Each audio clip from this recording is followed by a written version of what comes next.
Video. Everybody on YouTube, welcome back to another video. I think this is the last time for now I'm going to make a video on slavery or regarding slavery. Because I think that I've I think the horse has finally passed away and I'm still beating it. So I'm going to step away from this topic after this video and then talk about something else. But just want to make a few statements. Leviticus 25, 44 to 46, the atheist's favorite passage. And they go to the Hebrew word olam, and they say this passage, the Israelites were allowed to own the Canaanites and enslave them forever, meaning generationally. Generationally. And not only is that inaccurate, but it also ignores the overall presentation of what the Bible says and what the Bible teaches. So when you look at, for example, the actual passage where this is taught, and it's Leviticus 25 and verse 44 to 46. The passage literally says, "As for your male and female slaves, whom you may have, you may acquire male and female slaves from the pagan nations that are around you. You may also acquire them from the sons of the sojourners who reside among you. You may even bequeath them to your sons after you, to receive as a possession. You can use them as permanent slaves."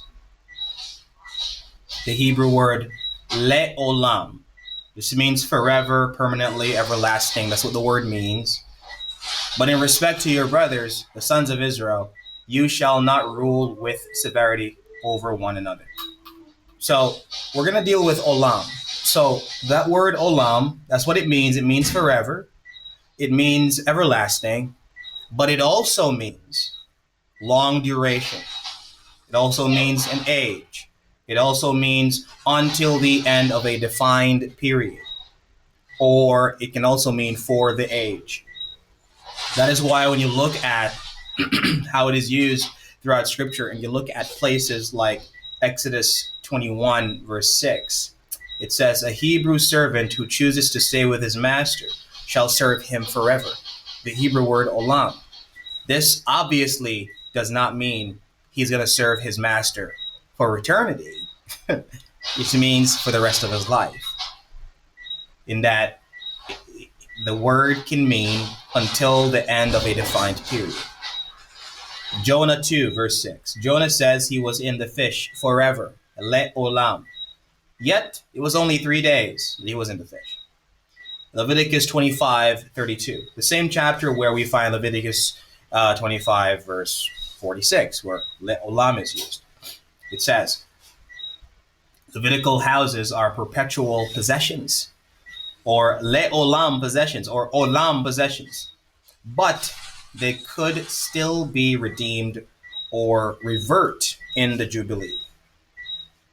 The other one is Deuteronomy 23, verse 3, where it says, "Ammonites and Moabites are excluded from the assembly, olam, le'olam, forever."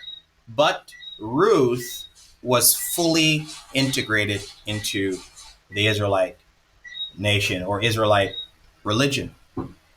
And we have 1 Samuel 1, verse 22. Hannah says, "Samuel will serve forever."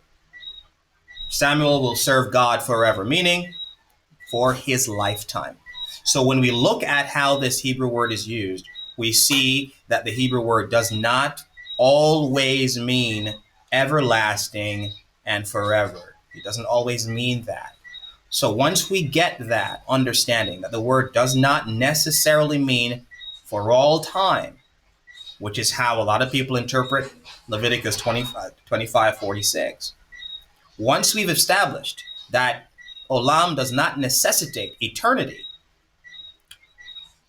we can then accept the rabbinic literature's interpretation of this passage. And when we look at the rabbinic literature, and the rabbinic literature I'm pointing to is the Midrash and the Talmud, both of which are commentaries on the Tanakh, the 39 books rather, of the Old Testament. So when we look at Sifra on Leviticus, Behar Parasha, section 5, it says, this applies to the 7 Canaanite nations during the time of the conquest. You may keep them as permanent slaves, but this is not a general rule of the conquest. Sorry, this is not a general rule for all Gentiles in all times. There's someone commenting on the TikTok here. It says, how does any of that make sense?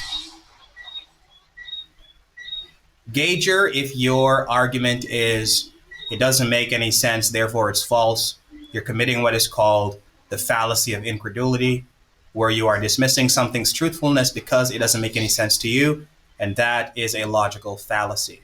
Learn how to reason properly, learn how to debate properly by reading a logic textbook or something before you make statements like that, because it just shows stupidity.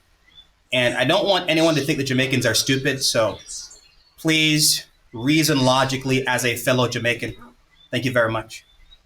If you are Jamaican, you sound like a Jamaican, so I'm going to assume that you are. But if you're not, you can tell me what your nationality is. But if you are Jamaican, don't make people think that we're all stupid. If something doesn't make any sense to you, it does not logically follow that it's false. How does your reasoning make sense? What reasoning are you talking about? Gauger, what reasoning are you talking about? What reasoning? You can come up so we can have a conversation. I promise I'll be respectful. You can come up and tell me how you understand biblical slavery, so I can, correct possible mistakes and misunderstandings. But if you don't want to come up, it's fine. So back to what I was saying. So the rabbinic literature on Leviticus 25, verse 46. The other one is the Babylonian Talmud, Gittin 38b. It says, Canaanite slaves may be kept permanently, but this refers to the nations that were in the land at the time of the conquest. It is not a law for all peoples in all generations. So what I'm trying to point out is, first, the word olam, which means forever or everlasting, it does not necessitate for all time. But this is how people interpret it without understanding what they're talking about. And when you look at the other places this word olam is used, you realize that it does not necessitate that it means forever and all time and all generations. It means a duration of time. And then you look at the rabbinic literature commenting on this, and you see that they all understood this to mean a period of time, a generation. Now, am I trying to justify slavery? No, slavery is evil. Slavery is bad. The Bible teaches that God ordains evil for his purposes. He uses evil to fulfill his purposes, and slavery is one of them. And God's purposes are always good. So God uses evil for good. So every Christian can condemn slavery. Every Christian can condemn the institution of slavery and be consistent with their faith and consistent with their worldview. But notice, any atheist, any agnostic, because they directly or indirectly deny the existence of God, they have no basis for objective moral standards. But anyways, I'm going to bring up Gauger. So, Gauger, without any interruption, I'm going to let you speak. Go ahead, say what you have to say. So, I want you to look at the name Gauger. Gauger is German Jew, right? Look at it. Okay, I'll accept German your statement. Jew. It was spelled, hold on, it was spelled G-I-E-G-E-R, Geiger.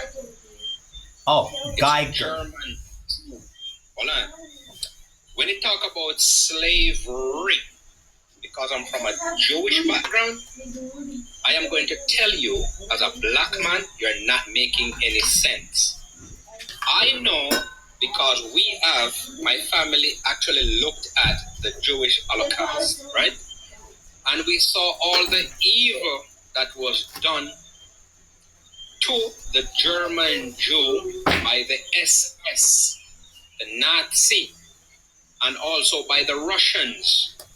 And for you to find a way to justify any form of cruelty or evil to another human being, and you want to use the name of a god or a deity, I am going to tell you straightforward, no Jew who actually understood the suffering of the Holocaust will actually side with you and your foolishness. I know you talk about meritorious manumission, and I want you to think though, if a God have to be so evil, needs someone as unintelligent like you, calling people, oh, Jamaicans are not dumb. You are one of the dumbest human beings I've ever come across. And I'm going to be honest with you, don't call yourself Jamaican, or don't call yourself black, or don't call yourself any name. Just label yourself as a stupid person that is on TikTok. Everybody on YouTube, you listening to this? Everybody on YouTube, listen to what he's saying. Listen to him carefully. You are failed as a human. Tell him when you're done, Gager. And you have children, and this is how you want to bring them up. You are not an electrician, not a lawyer, not an engineer, not an historian, not a doctor. You're a nobody, a failure who sit down every day on TikTok wasting your life. That's all you are. Are you done? Are you done? Geiger? Okay, so that's Geiger for you guys. So we have, I don't know what he is. He comes up on people's pages because I have him on recording the first time he came up. He came up and literally said that God is in the Epstein files and all Christians are supporters of the Epstein files and, stuff like that. And he just came up again and all he had were insults and demeaning and tearing me down as a black man and all of that. It's totally fine. And it's funny. It's quite funny. It's quite funny. I said, I'm going to let you speak. I'm going to let you finish. And I was very respectful. I let him speak. I let him talk. And then when he was done, he just left. He just left. I was going to, see if he would be willing to have an intellectual conversation. But I guess he's an emotional man. He can't control his emotions. So he just comes, throws out his insults, and then leaves. If, like, all of you atheists out there on YouTube, like, that guy seems to be an atheist to me because, doesn't believe in God. If that's what you guys have to offer, it's pretty funny. It's pretty funny. Now, back to what I was saying. So, when you look at, don't believe what I'm saying. Just go and read for yourself. You have free access to Sefaria. That is the scholarly collection of the rabbinic literature and the rabbinic writings, where they comment on every passage of the Old Testament. How did the people who have in their possession their books, the Old Testament, how did they interpret their own books? Did they look at Leviticus 25:46 to be a perpetual command for all Israelites of all generations? Or did they look at it as a temporary judgment for the Canaanites and the people who were living among the Israelites at that particular time? How did they look at it? And if we just allow the people who own the books, if we allow them to speak and tell us what their books mean by what they say, if we just allow them to interpret their own books and we accept their interpretation of their own books, and notice I'm emphasizing their own books because it's their books, it's their books. If we allow that, then we will not misunderstand and come away with the conclusion that Leviticus 25:46 is about all Israelites of all generations. And just doing an internal analysis of the biblical text, when we look at the proposition, Olam means forever, for all generations. Then you ask the individual who has that belief, explain to me Judges chapter 3, verse 1 to 5, where it says this. Now these are the nations which Yahweh left to test Israel by them. The 5 lords of the Philistines and all the Canaanites. And the sons of Israel lived among the Canaanites, the Hittites, the Amorites, the Perizzites, and the Hivites, and the Jebusites. This is after the generation of the conquest, where the Israelites were literally living among the Canaanites, not enslaving them, living among them. And Judges chapter 3, verse 6, it says that they were marrying the Canaanites. They were giving their daughters to the Canaanites, and the Canaanites were giving their daughters to them. They were marrying them. They were obviously disobeying God's command in Deuteronomy chapter 7, verse 3, where it says you should not intermarry with them. They were disobeying God's command there. But they were not enslaving the Canaanites, guys, because it was only for the generation of Joshua, the generation of Moses and Joshua, the conquest generation. And not only that, but we have in Matthew chapter 15, where a Canaanite woman came up to Jesus. I'm going to read it for you, verse 21 to 28. But I'm not going to read that much. I'm just going to read a section from there. It says, and behold, a Canaanite woman from the region came out and was crying, have mercy on me, O Lord, son of David. Why wasn't this woman enslaved by the Israelites who supposedly were supposed to enslave all Canaanites of all generations?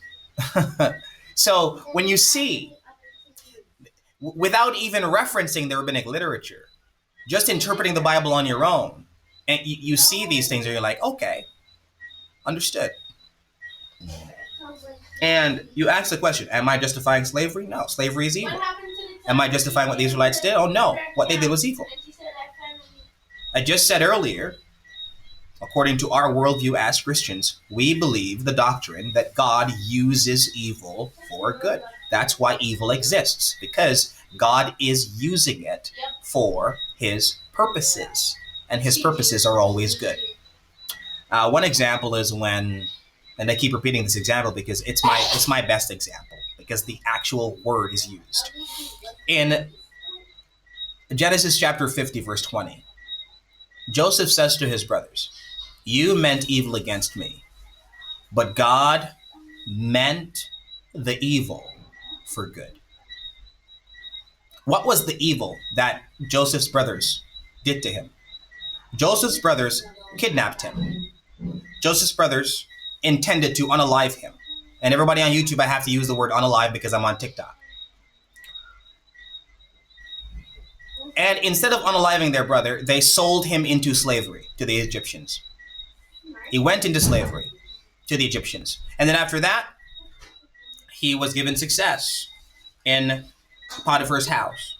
Then Potiphar's wife wanted to sleep with him, and then he didn't want to sleep with her, and she lied on him, and then he ended up in prison. When he was in prison, he met 2 guys. He interpreted their dreams, and when they were released, before they were released, he told one of them to tell Pharaoh about his gift of interpretation and whatever. He didn't tell Pharaoh. And then 3 years later, being in prison unjustly, he finally was released and interpreted Pharaoh's dream, and then he became the prime minister, or second in command to Pharaoh. All of that, all the evil that took place in Joseph's life, he looked at his brothers and said, you meant evil against me, but God meant the evil for good. So we see where God uses evil for good. God uses evil for his purposes. We have a comment here. He says, the Bible is way too hateful for me personally. Well, let's just grant, for the sake of argument, that the Bible is hateful, and it's hateful to everybody. That does not logically and necessarily entail that God does not exist. It just means that you think the Bible is hateful. I don't think it's hateful.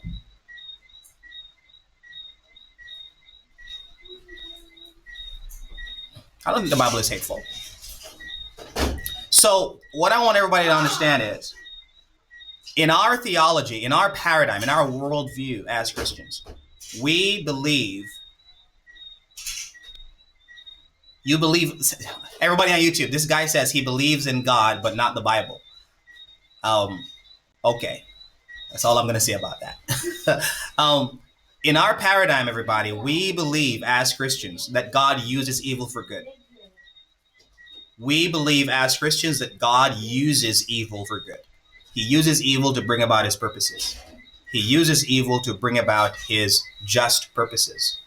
And slavery is one of those evils. So slavery is evil. I'm going to say it again so everybody on YouTube, everybody on TikTok can hear me say it. Slavery is evil. It is objectively evil. It is always evil. It is universally evil. It is always wrong to own a human being as property. Why? Because it violates and is antithetical to the Imago Dei principle or doctrine that the Bible teaches. What is that? That every human being is made in the image of God. And hence, they all deserve to be treated with value, dignity, and respect. Why?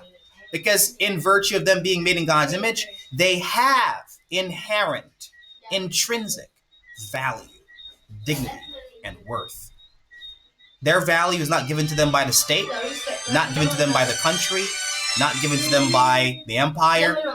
It is given to them by God himself. Okay. We have a comment here. I am serious. God is not exclusive to the Bible. Many religions have gods. Not sure why that is hard to understand. Oh, it's not hard to understand, man. I am a monologist. I believe that there are many gods that exist, but that Yahweh, the God of the Bible, is the supreme God, and he's the one who created all gods. Every divine being, every spiritual being was created by God. When was that before them get ready for praise God? When them get ready for praise them, Lord? Because they get that from a test paper and put wash hands with wash hands. I actually don't know. I don't know what they do before they pray. I think they do ceremonial washings, but I would have to look it up. I don't remember. Okay. I don't remember.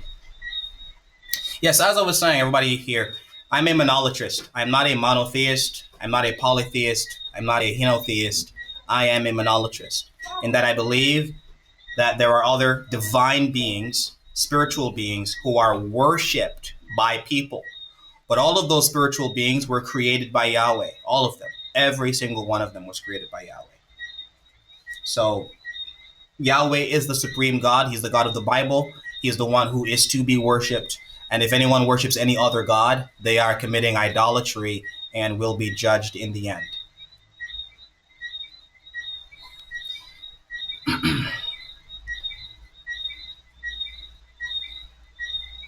You can call him Yahuwah if you want. I can call him Yahweh.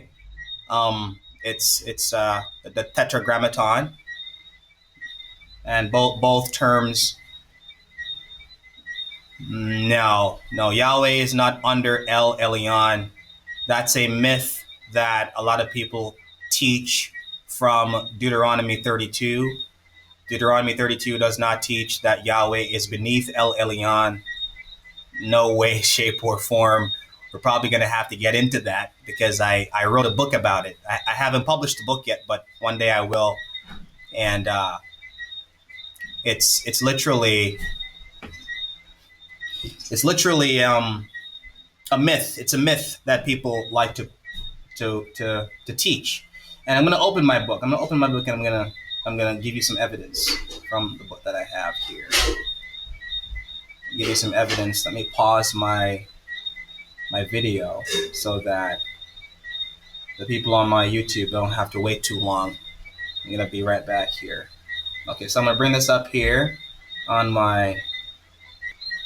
Okay, so when we read the scholars who purport that Yahweh is a lesser divine being, the argument essentially is this, that Yahweh is a son of El and his wife Asherah. That's the claim. That's the perspective. That's the understanding. And they say that Deuteronomy 32, verse 8 to verse 9, chronicles for us when Yahweh was given his inheritance being the Israelite nation. Now, all the scholars who speak about this, they all say in their writings that their conclusion is provisional and their conclusion is interpretive and open for revision. They don't speak on these things as if they are absolute. They don't speak on these things as if they are absolutely right. They don't speak on these things as if they could not be corrected. But here is the correction to their conclusion from the opposition. When you read Deuteronomy chapter 4,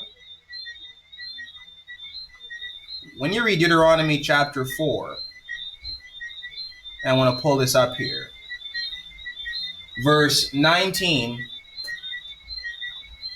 to verse 20, we actually see where the same scene of divine allotment is used in the same book, but the one who is identified as the one giving the inheritance to the gods is actually Yahweh himself. I'm going to read it for you. Deuteronomy chapter 4, verse 19 to verse 20, it says, "Unless you lift up your eyes to heaven and see the sun and the moon and the stars, all the host of heaven, and be drawn away and worship them and serve them, those which Yahweh, your God, has allotted for all the peoples under the whole heaven. But Yahweh has taken you and brought you out of the iron furnace from Egypt to be a people for his own inheritance as today."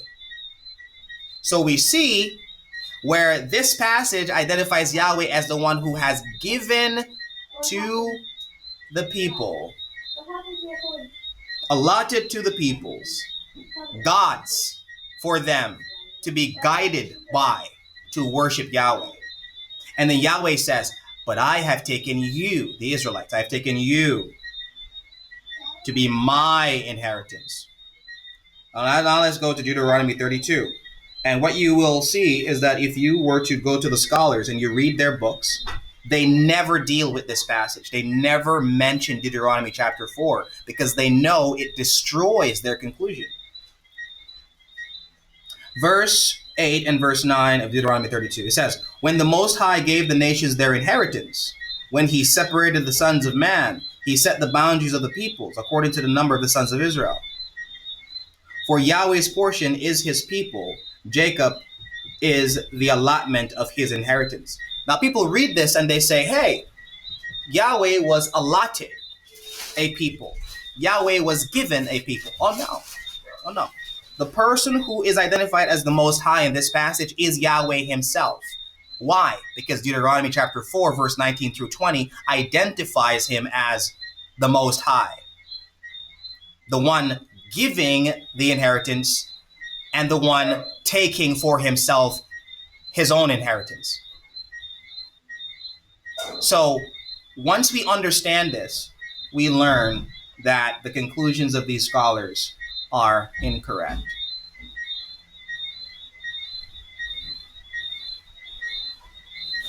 All right, so I want to pull up the argument here.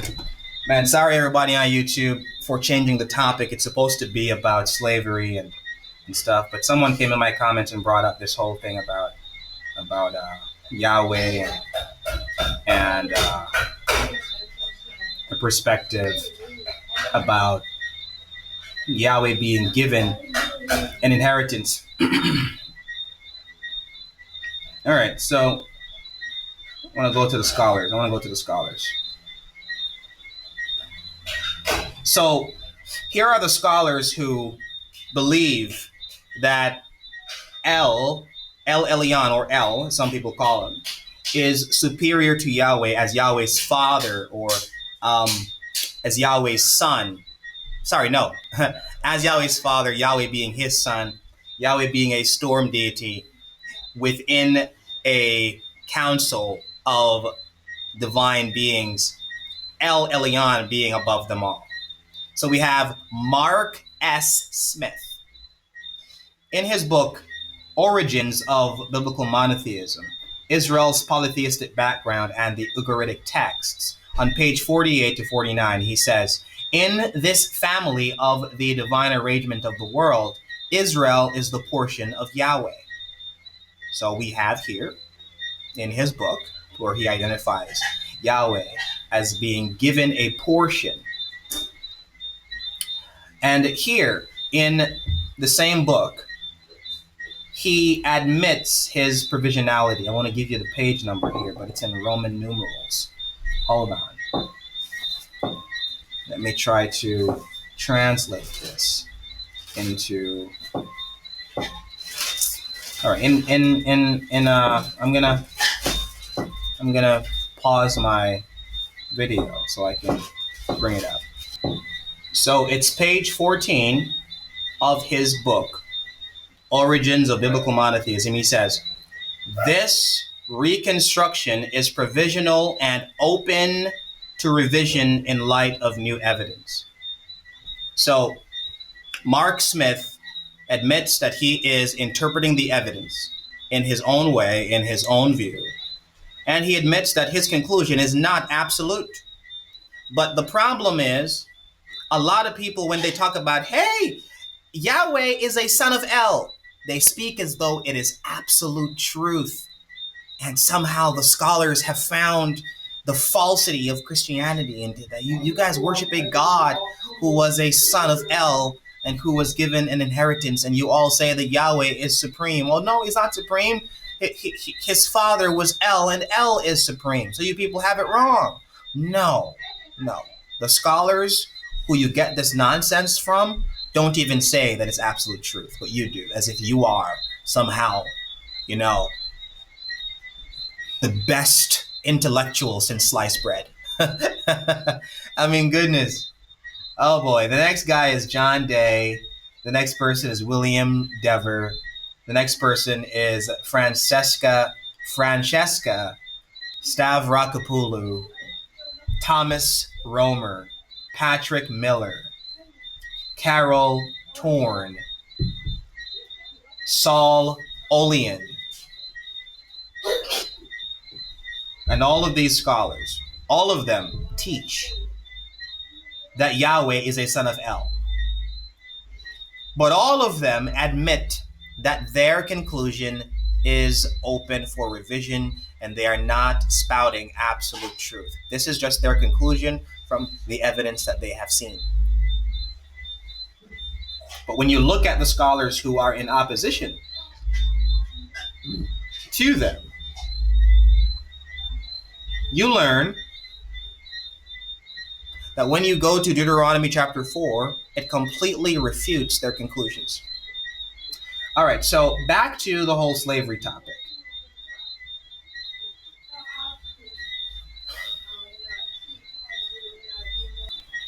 Okay, so what I want to talk about is the Christian view on slavery. I'm going to quote from Gregory of Nyssa from the 4th century, and most of my quotes are from the 4th century onward. And the reason for that is when you look at the history of Christianity, when it started, it was a persecuted minority.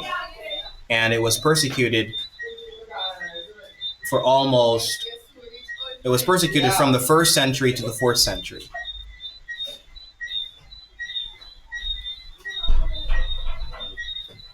It was persecuted from the 1st century to the 4th century, and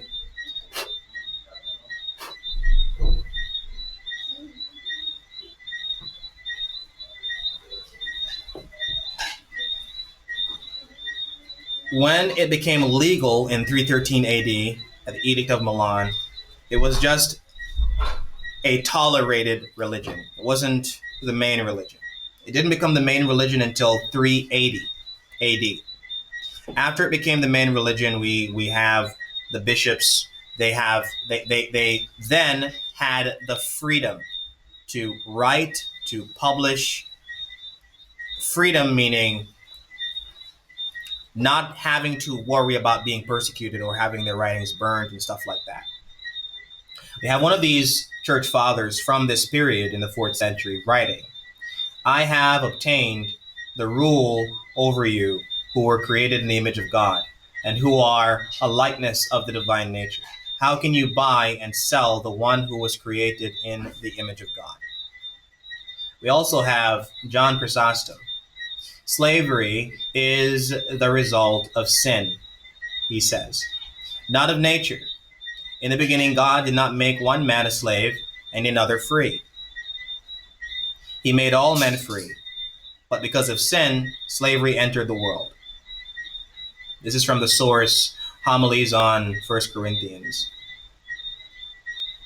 Now we have Augustine from the source City of God.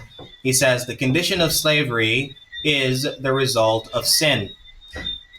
For this is the first reason for the punishment of sin, that the soul, which by sinning has thrown away the authority of its own ruler, should lose the authority it once had over its own body. In the beginning, before sin, there was no slavery. Basil the Great, now we have Basil the Great, he says, in the beginning all men were equal and free. Slavery is an evil that entered the world through sin. Now we have Ambrose. All of these guys are quoting from the 4th century. He says, slavery came into the world through sin. It's Ambrose of Milan. Slavery came into the world through sin, not through nature. In the beginning, God made all men free. So when I as a Christian say that slavery is evil, that slavery is a sin, I'm not speaking off my own as if I'm inventing these things because I'm just trying to win people to the faith and slavery is so evil they don't want to come to the faith because of slavery. No, I'm not trying to win anybody over. I'm just telling the truth that if you make the claim that Christians are all about slavery, that claim is false because the earliest Christian writers condemned slavery as an evil thing. Lactantius, 4th century, God made all men free and equal in the beginning. Slavery is a human invention that came into the world through sin and violence. And finally, I'm going to read Basil the Great. I have 19 quotes here, but I'm only going to read 7 of them. This is number 7. He says, slavery is an evil that entered the world through sin. In the beginning, all men were equal and free. The master should remember that his slave is also made in the image of God and should treat him with justice. So, to ignore the facts doesn't change the facts. You ignore the facts, it doesn't change the facts. The facts still remain. And the facts are these. Christians viewed sin to be evil. Christians tried to reduce slavery as much as they could. Christians would see slave masters treating their slaves with cruelty. They would buy those slaves from those slave masters, give them a means to be independent, and then let them go free. Christians have always been about reducing evil. Slavery is one of those evils. And we have to also remember this. When God revealed his word to his people, the Israelites, and by extension to his people, the Christians, it was during a time when slavery was a universal economic necessity. And you would expect God to give directions and guidelines on how his people are to live in a culture and society where slavery was a universal economic necessity. And that expectation would be just. That expectation would be accurate. In that God, in his word, has given us the tool, his revelation, that gives us guidance for every good work. His word has given us guidance on how to live, on what to do, on how to treat others, on how to operate on a daily basis. And one of those guidelines that he gave us is how to live in a culture or society where slavery is a universal economic necessity. I live in a culture where slavery is not necessary. That evil is not necessary. But if it was, I have guidelines as to how to treat a slave. If I was living back then as a Christian, if I had the means, I would buy a slave. I would treat the slave with love, dignity, and respect, and have the intention to let him go free after I provided a way for him to live on his own. Because why else would you be in a position where you had to be bought as a slave? Unless you were struggling, unless you had no other option, unless you were poor, unless you were on the brink of starvation, if you did not have someone to take care of you. I would take care of you. I would provide for you. I would help you. And I would, as is, or rather as was, I'm going to say as is the practice of the church, provide you a means to be independent and then let you go free. That's the Christian thing. And if anyone disagrees with me, I'm going to quote some evidence for you. This is Gregory the Great in one of his epistles, Epistle 6.12. He says, "We have learned that some men are held in heavy bondage. Moved by compassion, we have used the resources of the church to purchase their freedom from their owners. We have set them free so that they may serve God in liberty rather than remain under harsh masters." This is a quote that proves my claim that Christians had, or rather have, as their practice, the buying of slaves from cruel masters and the providing for those slaves to be independent, and then the freeing of those slaves, let them go. Early Benedictine monasteries, 6th through 8th century, we have. If a monk has the means, he may use them to purchase the freedom of a slave, especially if the slave is being mistreated. We have Cluniac order. The monks have used the resources of the abbey to purchase slaves from harsh owners, and after giving them Christian instruction, set them free. Cistercian monasteries, 12th century. Our order has no occasion purchased the freedom. Our order has on occasion purchased the freedom of slaves suffering under cruel masters.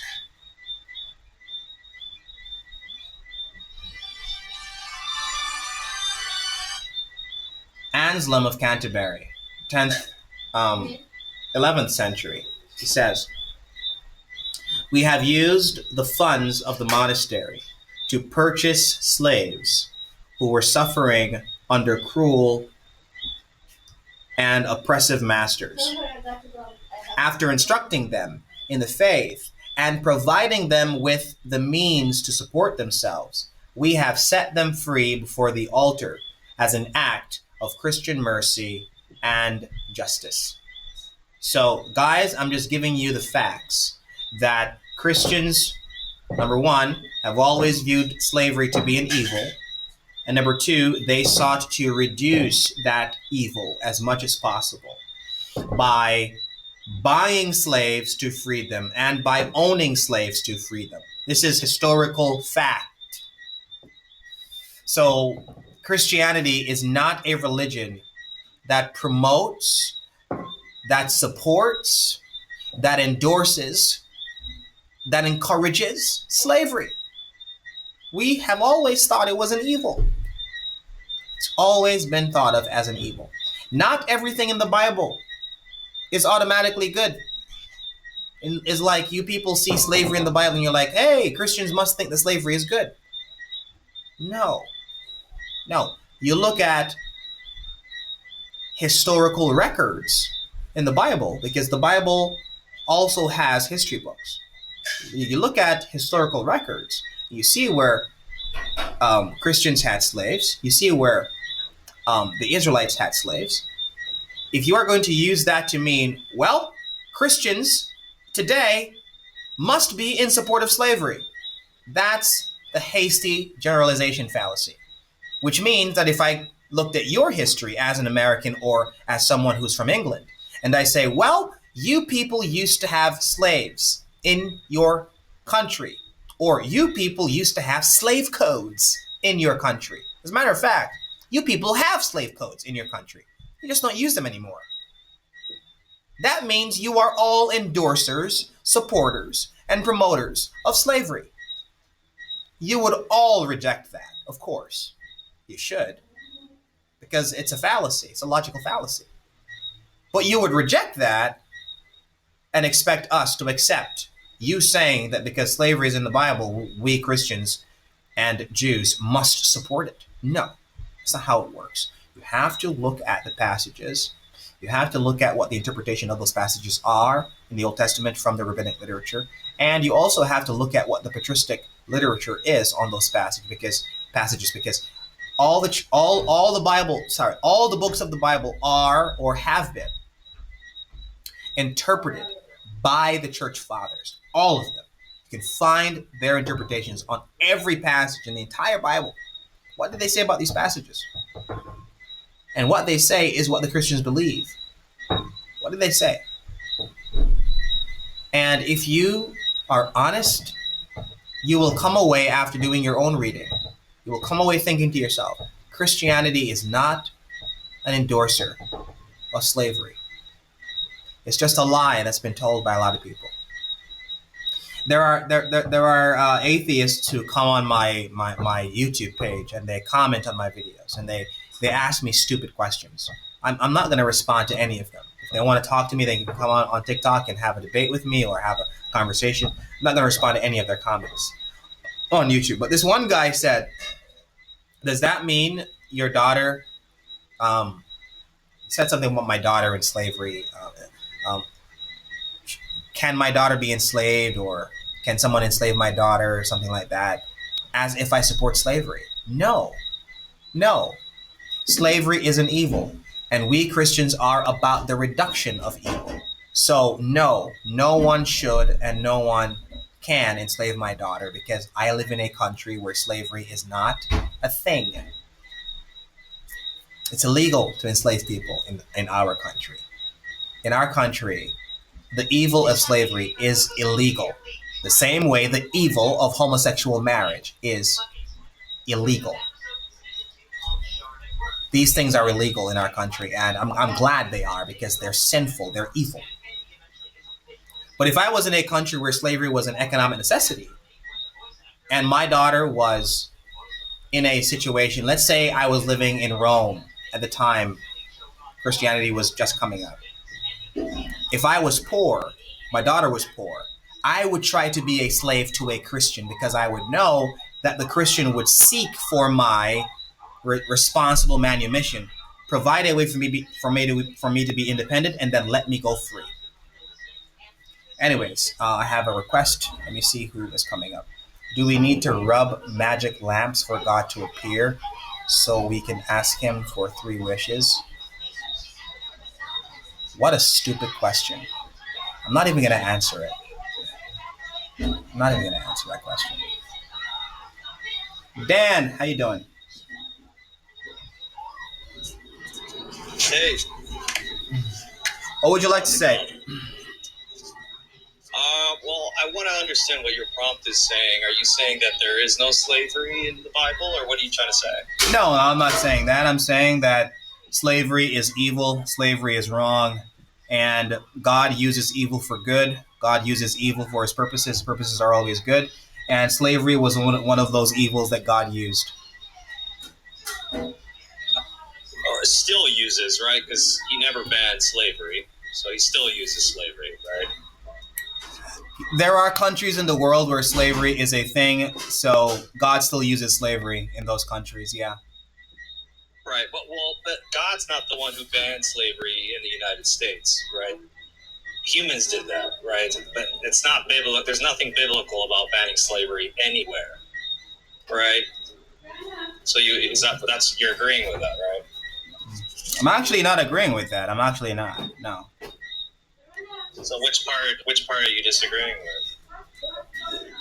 Colossians chapter 4, verse 1, how the patristic writers interpreted that passage where it says that you should grant your slaves justice and fairness.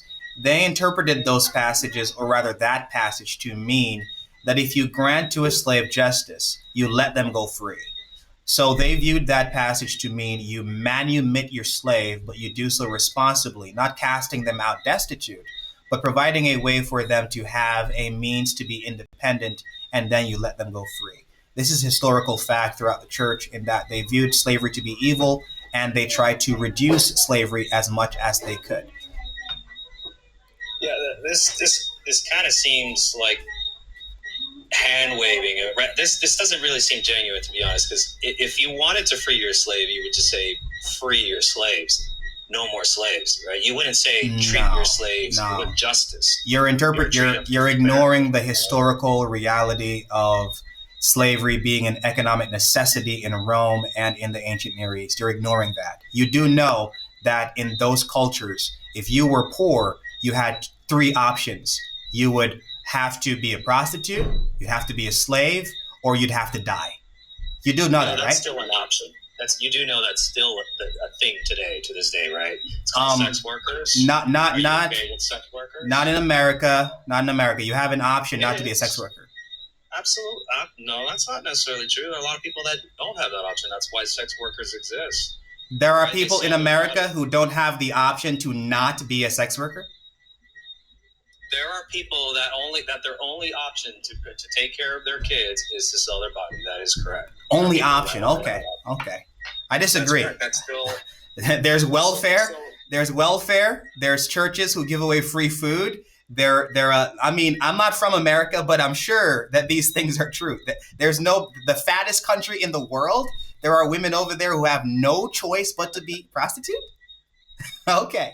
Yeah, so you're saying, okay. So what you're trying to argue is that people had absolutely no choice back then, but now everyone has choices today. Social programs didn't exist back then. Giving things away and taking care of the needy did not exist back then. That's a recent invention. No, I'm not saying that. I'm not saying that. What I'm pointing out is a historical fact that in the ancient Near East and in Rome, slavery was an economic necessity. If slavery was abolished instantly, then everyone would suffer. So God gave the Israelites and the Christians guidelines as to how to live in a culture where slavery was a universal economic necessity. There was no command about abolishing slavery. There were commands about treating your slaves with justice and fairness, and we have historical records of Christians letting their slaves go after providing a way for their slaves to be independent. And that is fact. That's a fact. Well, I agree with you. There are good slave owners, right? Even in the antebellum, transatlantic slavery, there were good slave owners, right? So I'm not going to argue against that. There are good slave owners, there are bad slave owners, right?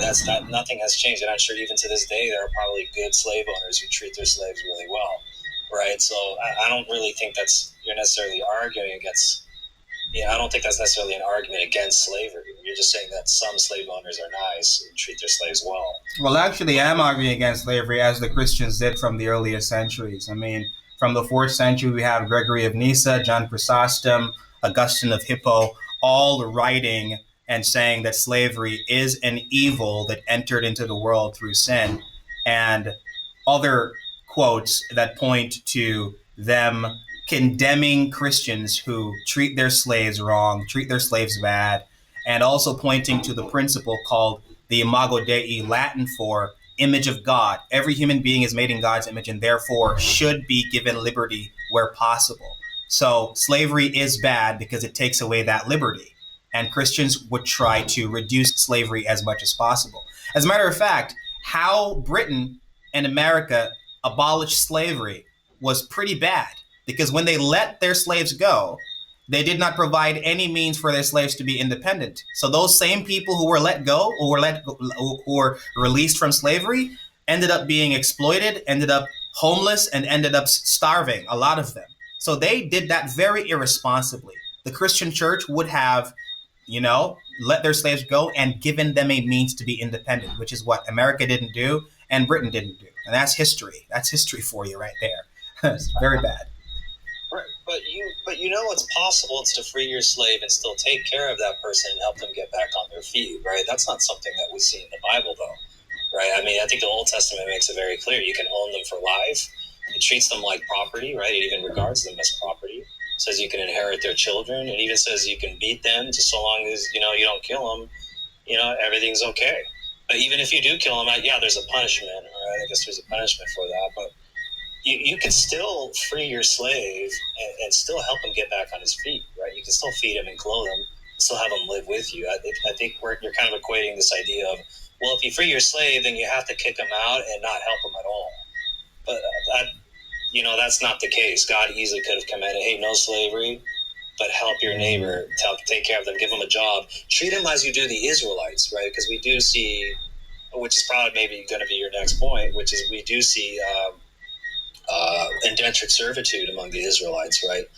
Where they work for you for 7 years and then they let them go. Mm-hmm. Why not give that to the foreigners? No, that was not going to be my next point. What I was going to point out was that if you do a deep dive into all of the cultures that were surrounding the Israelites at that time in the ancient Near East, there were no regulations given to their slaves on how to treat their slaves, none whatsoever. They were allowed to maim their slave, mutilate their slave, unalive their slave with no penalty and no punishment. But when you compare those slave codes to the slave codes of the Israelites, and just pushing back on what you said about Leviticus 25:46, the Hebrew word olam, which is used there for everlasting or forever, perpetually, that word is used to refer to the period of the conquest. That is why after the generation of the conquest, you read Judges chapter 3, verse 1 through 5, we have the Israelites living among the Canaanites without enslaving any of them, and also intermarrying with them. The text says in verse 6 that they gave their daughters to the Canaanites, and the Canaanites gave their daughters to them. These are things that were done willingly. They intermarried with them, actually disobeying God because he commanded them not to marry them in Deuteronomy 7, verse 3. But the point I'm trying to make is, if Olam made reference to all generations of all times, you would see throughout the Old Testament Israelites trying to enslave the Canaanites. And finally, Matthew chapter 15, where we have a Canaanite woman coming up to Jesus and asking him to help her because she had a sick daughter. He eventually helped her. But her being free is antithetical to the interpretation given to Leviticus 25. And also, finally, the rabbinic literature commenting on the Tanakh from the Midrash and the Talmud, they all say that passage is in reference to the period of the conquest and not beyond that. So there is no perpetual slavery in the Old Testament. Israelite slavery was actually a mercy compared to the surrounding nations, just keeping ourselves from committing the error of anachronism and the presentism fallacy. But you can go ahead. Well, when you say the end of a conquest, I'm not understanding what you mean by that. The end of what conquest? The conquest of the Canaanites, meaning God commanded the Israelites to take the land from the Canaanites, take the land from them, and enslave them. And slavery being an evil, it is used by God as judgment against the Canaanites. The same way when Israelites disobeyed God, God sent them into slavery by the Babylonians and the Assyrians as judgment for their disobedience. Slavery is evil and it's used by God for judgment, used by God to fulfill his purposes in other places, like when the brothers of Joseph sold him into slavery, and then Joseph told his brothers at the end of the story that you meant evil against me, but God meant it for good, including the slavery and the kidnapping. So it's all taking all of the Bible and what it has to say and reading the theology and the rabbinic literature and the patristic literature, and we come away not with all these misunderstandings on slavery, but understanding it properly and accurately. So hang on, you're bringing the Canaanites into this, but the verse that you mentioned, Leviticus chapter 25:46, doesn't make any mention about Canaanites. I'm trying to understand where did we get to the Canaanites, because the verbiage is just foreigners in general. all foreigners. Yeah. How are we relating it to the conquest of the end of a conquest of just the Canaanites? That's why I said the conquest period, the time that they were to conquer the Canaanites and their land, the conquest period, which means that the command given to the Israelites to enslave the sojourners around them and among them, it also includes the Canaanites, and you can pass them down to your sons. It does not say to the third and fourth and fifth generations. The text doesn't say that. It says to your sons, which means that after the conquest generation, or the generation of the conquest, the Israelites, they all died off or passed away in the generation of Joshua. And Joshua passed away as well. The book that came after him was the book of Judges. And we see how the Israelites treated the Canaanites after Moses and Joshua passed away. And it's not enslaving them. It's living among them and marrying with them, and everybody living in freedom, which means that the interpretation of Deuteronomy, why do I keep saying Deuteronomy? Leviticus 25:46 is not a perpetual command for all generations of all time, which is how people interpret it. It's actually an inaccurate interpretation, very inaccurate. So what you're saying is every single person, every version of the Bible, every translation of the Bible, I should say, who translates that, who actually speak the Hebrew and the Aramaic or whatever, depending on whatever book it is you're reading, they all had it wrong. They're all translating it incorrectly. Oh no, I'm not saying that. The word olam can mean perpetual. It can mean forever. It can mean a long period of time. What I'm pointing out is that the interpretation is inaccurate, not the translation, the interpretation.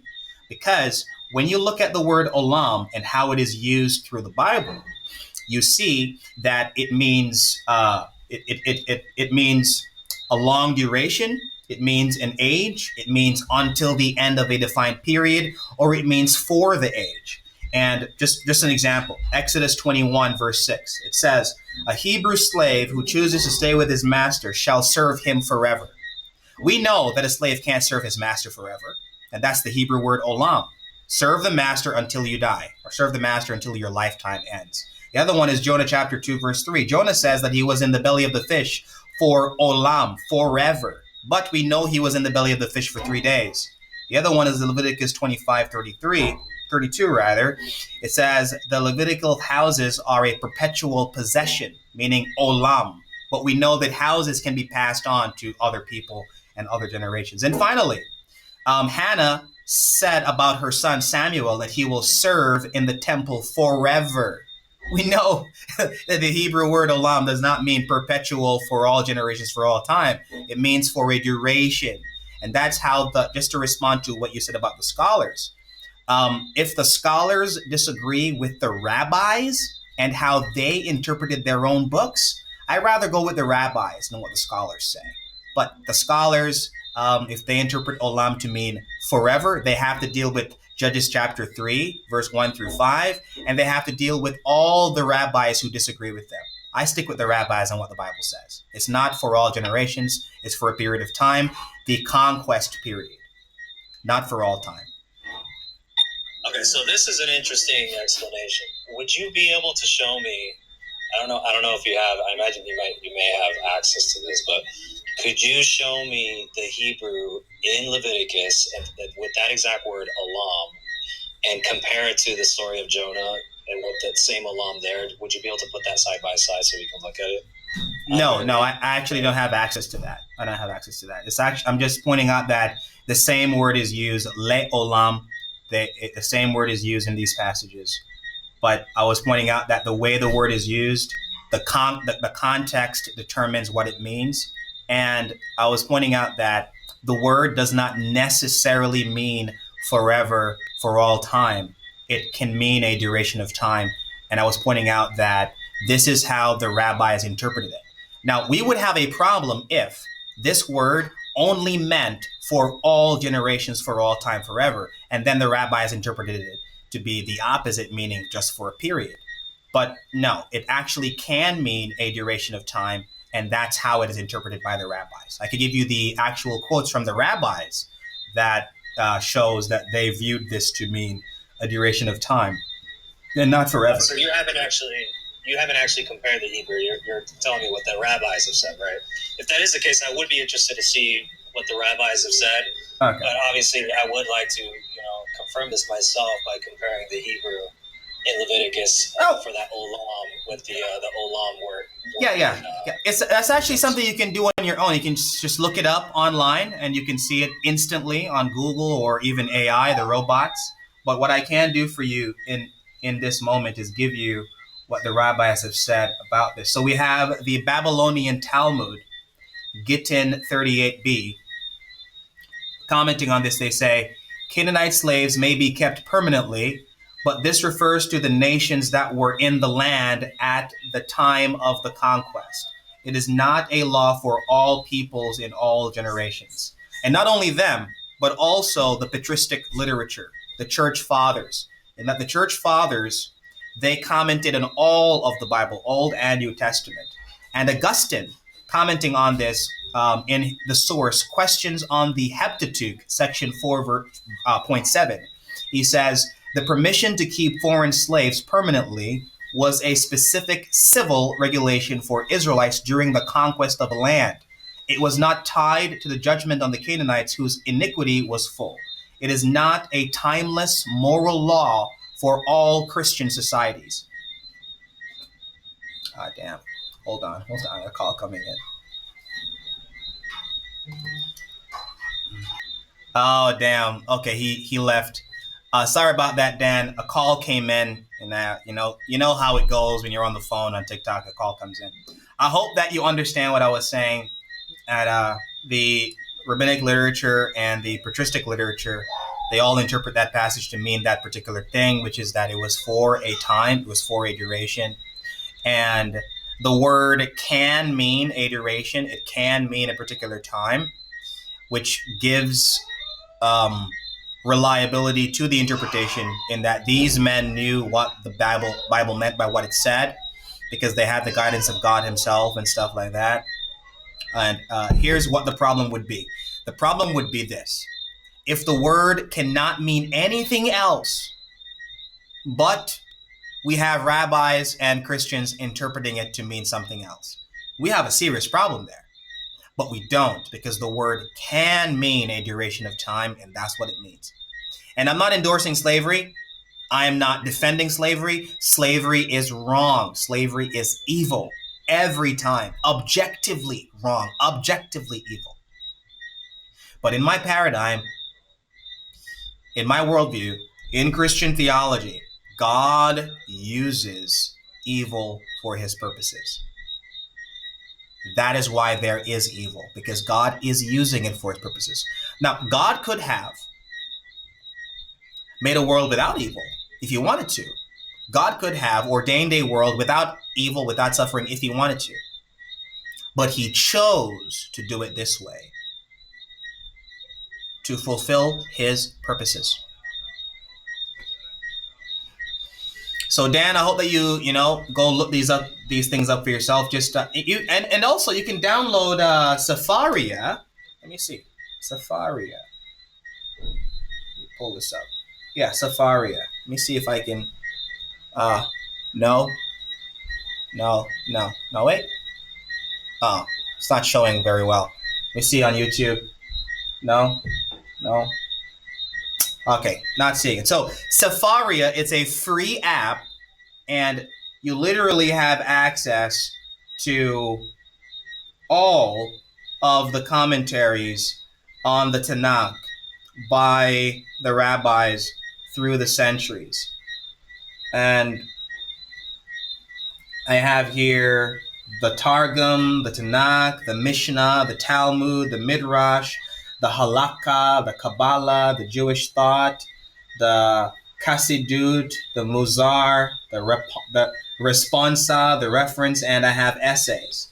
And when I can click on any verse, and Dan, you're actually not here anymore. You're actually not here. Let me see if I can invite you back up. You're actually not here until you come back up.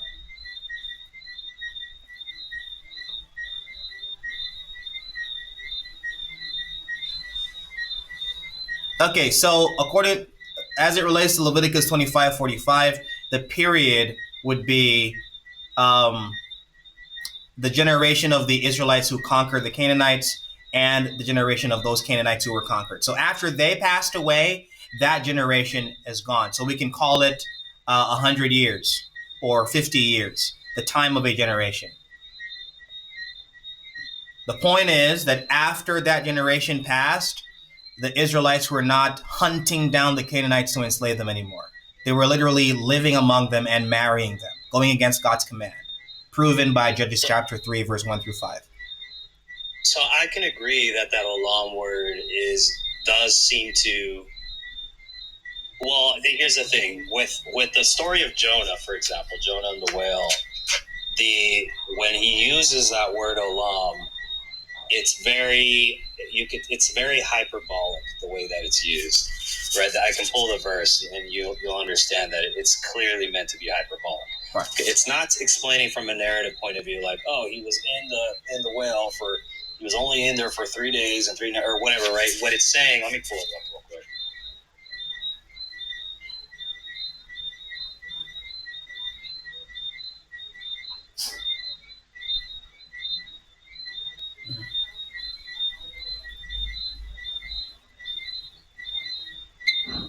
Does the bars of the earth closed around me forever? Right? And that forever, mom. So the way that he's using it in that story is intended to mean forever. Right? So olam does mean forever. It's not necessarily the way you're using it. It's not consistent with the way that you're using it. I think where there's two different things that we're describing, right? One is like a descriptive, hyperbolic, I guess poetic way of speaking, which because obviously the earth's bars closed around me. It's to be, it's not literal language that he's using, right? He felt trapped in that moment, but he's not saying I was literally in the whale forever, right? So he's telling a story, right? It's telling a story. The way that you're relating it to Leviticus, now we're no longer talking about telling a story. We're now talking about law. We're talking about giving a law as far as how long you can actually own someone. So I don't think it's genuine. I don't think it's comparable to say, hey, here's Jonah. This is the way it's used. I know you mentioned there was one other story, so I would have to look at that as well. Yeah, look at Exodus 21:6. Because my argument was not only about Jonah. It was simply just looking at the usage of the word in these particular places where the word can mean a temporary time period. So you can use that same argument on Exodus 21, which is a law that was given if your slave wants to live with you forever. The Bible says the master shall bring him to God, and he shall bring him to the door or the doorpost. Then his master shall pierce his ear with an awl, and he shall serve him le'olam, permanently, perpetually, forever. And you and I know that is definitely going to be for a period of time, the period of his lifetime. And this is what it means in the context of Leviticus 25. The people who you enslave from the foreigners, you keep them as slaves until they pass away. Until they pass it on to your sons as well. But it's not a perpetual command where the Israelites were to continually hunt down the Canaanites and enslave them, is my point. And here's the thing, and maybe I don't understand why we keep talking about the Canaanites when the verse itself says that from the nations around you, them you may enslave. It says the nations around you. It doesn't say from the nation of Canaan, right? All right, and that's not what I'm saying either. Let me just be clear from now on. All the nations around you, Canaanites included, all the nations around you, you may enslave them.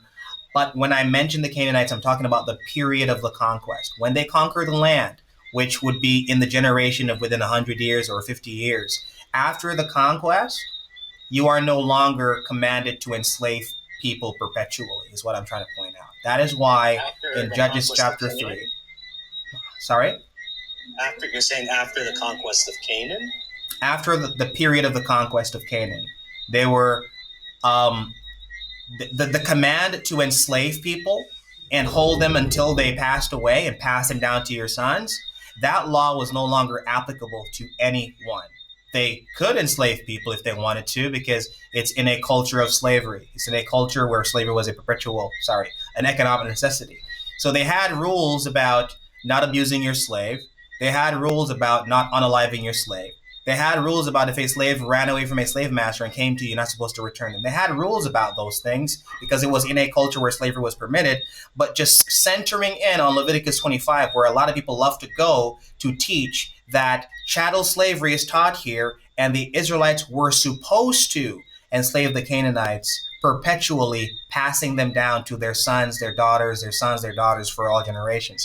That is the interpretation that's inaccurate, in that it was only limited to a time period, the period of the conquering of the Canaanites and the surrounding nations. Okay. So if I'm hearing you right, you're saying that the text is saying that you may enslave the nations around you. Yeah.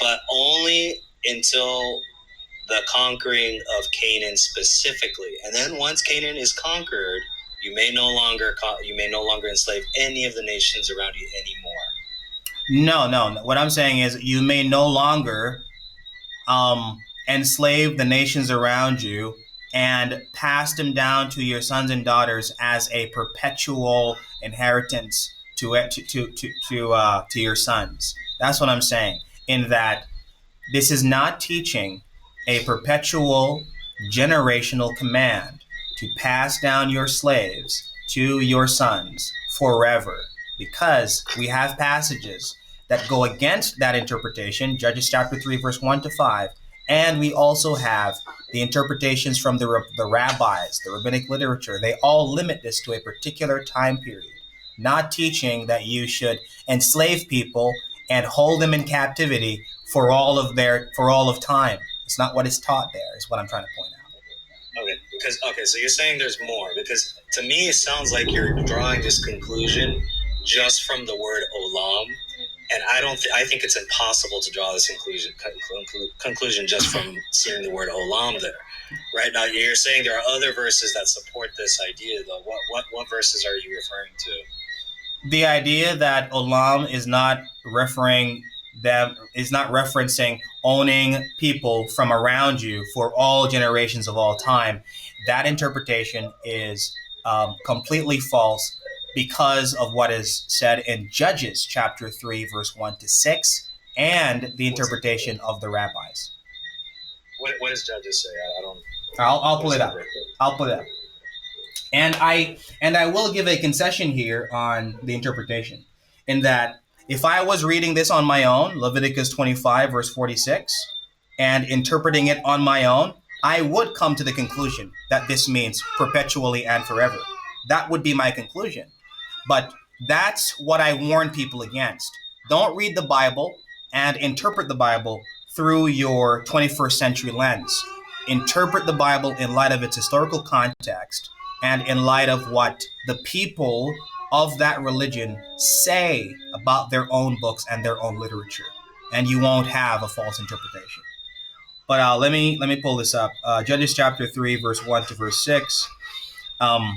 Now these are the nations which Yahweh allowed to remain, to test Israel by them. At this, all who had not known any of the wars of Canaan.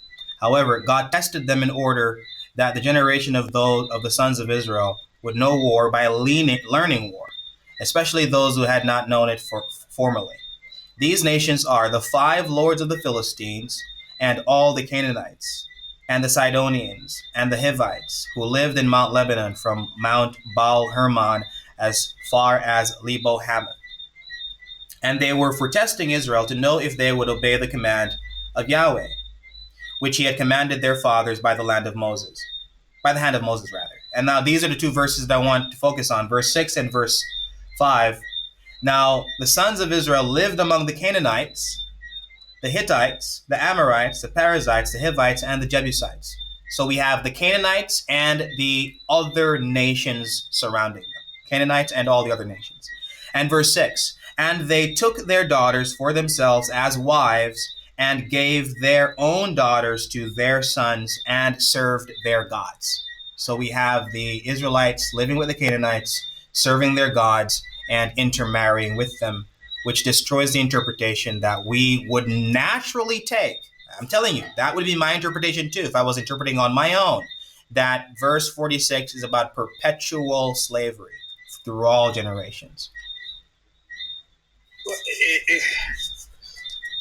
Okay, this is the part. This is the part where I'm just not following what you're saying here, because it sounds like you're saying, look, the Israelites were intermingling with some of the Canaanites. Because they were doing that, clearly they weren't owning them as slaves for life. Because we hang out with it intermingling, that were the case. Yeah, so that's exactly what I'm saying. And if the interpretation is going to be given, well, they were still enslaving the Canaanites throughout the Bible. This passage is antithetical to that. This passage does not say that. And again, I don't know why we're ignoring the rabbinic literature. The rabbinic literature explicitly says. Okay, so the rabbinic literature explicitly says that this passage in Leviticus 25, verse 46, is for a particular generation, the generation of the conquest, which applies to the Canaanites and the other nations surrounding them. I'm just going to believe what the rabbis say. I'm not going to interpret it on my own because I am limited to my own 21st century lens. I'm not going to interpret the Bible on my own because the Bible was not given to us by itself. It was given to us as a collective, the Bible and the interpretation of that Bible by the rabbis and the patristic literature from the church fathers. Yeah, I'm not ignoring the rabbinic explanations. I'm just saying that the rabbis are wrong. Oh, okay. Whichever rabbi it is that you're talking about. Okay, because so even if when we talk about, like, for example, you brought up Exodus chapter 21, verse 6. If you pull up that verse, right, and we try to use the word olam there, well, that verse is clearly talking about Hebrew servants. It's not talking about slaves.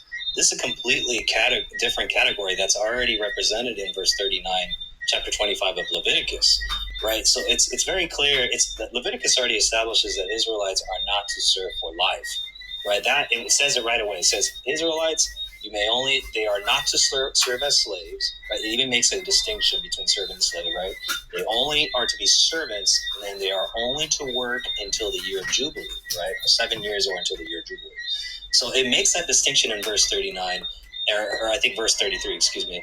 And then it moves on to the slaves. It says, from the nations around you, from them you may buy your slaves. But you keep bringing up Canaan, but even if Israelites were hanging out with Canaanites, who cares? The verse says nations around you.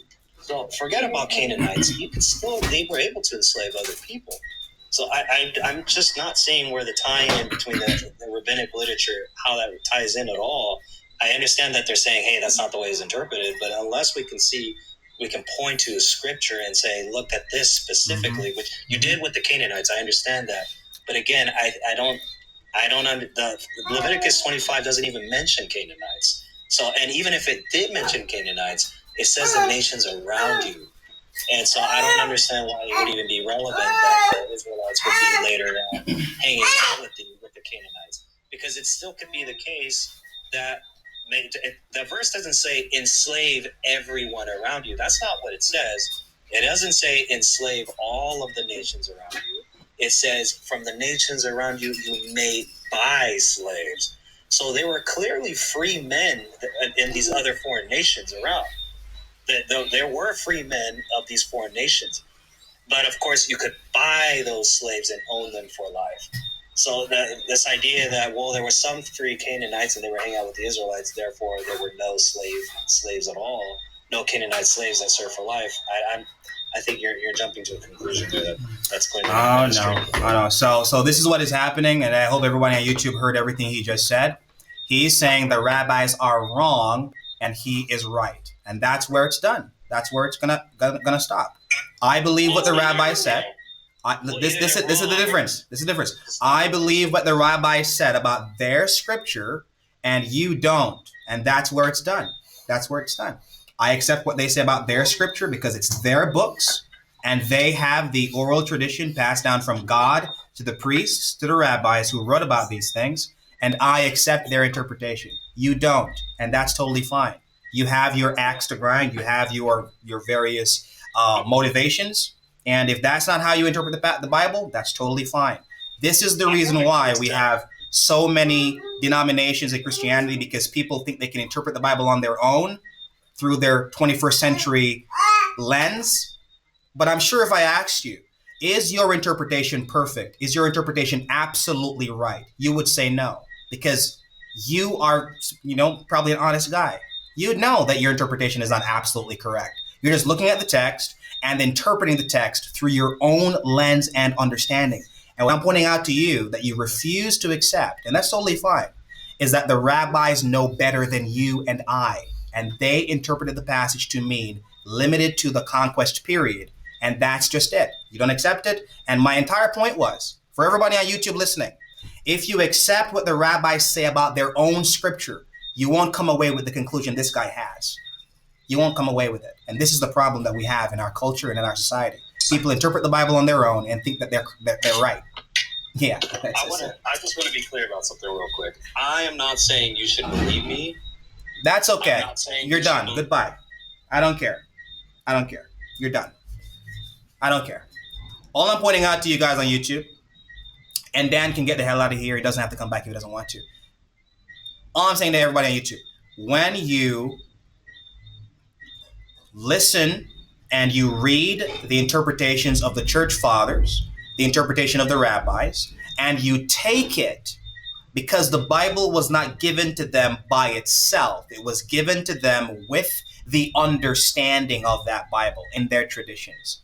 You take both of them as a collective, and you won't come away with the stupid conclusion that Dan did. Because once he said, I think the rabbis are wrong, that was the end of the conversation. It was done right there. Because every time he interprets the Bible apart from the rabbis, he's committing the straw man fallacy. He's creating a caricature. He's creating a false view of the text, a false view of God's word. And that's something that I'm not going to engage with.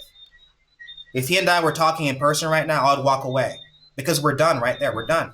It's the same thing I do when I talk to people from other denominations and they interpret the Bible completely disconnected from the church fathers. I'm like, you're not a Christian.